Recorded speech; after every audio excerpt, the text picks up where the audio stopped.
Hello, everyone.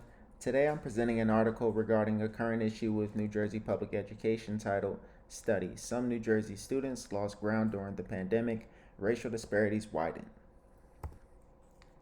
So, this article explains how COVID 19 sanctions, the pandemic, and other changes in education have impacted New Jersey students. It addresses the impact and how learning disparities across race, and class have worsened.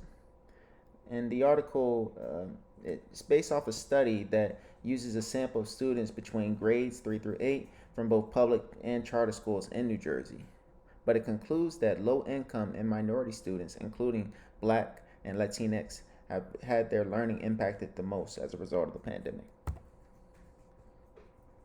So, the way the study gets its information is through gathering data from test results. So, through the fall and winter, they provided students a test which includes 15 districts and charter schools, and of those schools, 8,200 students approximately. But 91% of the participants are traditional school districts, with the remainder being charter schools. Now, initially, 18,000 students took those computer-based tests. But after exclusions, including students who didn't take tests at the start and middle of the year, students who spent an unusually long time or short amount of time, and students who guessed answers at an unusual rate, it was pretty much filtered down to the 8,200 students that you see. And the findings here that you see based off this image are that Black and Latinx students lost more in learning for both ELA and math compared to their peers, with Black students for ELA lost about 43% of expected learning, and Latinx students lost 37% this year. And for math, those numbers are even higher, with 50% for Black students and 40% for Latinx students. Now, to connect this to everything that we've learned, we know that this week we talked about history, right? So this pandemic, what it does is it provides current evidence of the actual racial inequity that we've learned about.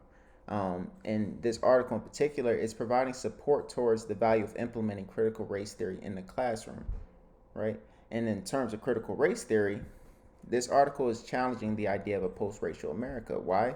Because we still have disparities, despite what many people think, despite the misconception that we are post-racial.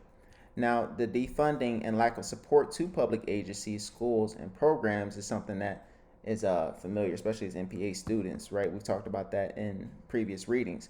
But what really needs to be mentioned and I guess reinforced is that when this happens, it often disproportionately impacts low income and minority families.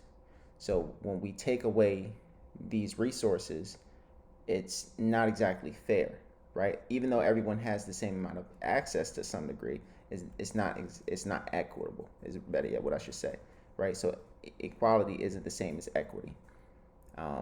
This concludes everything that I have. Thank you for your time.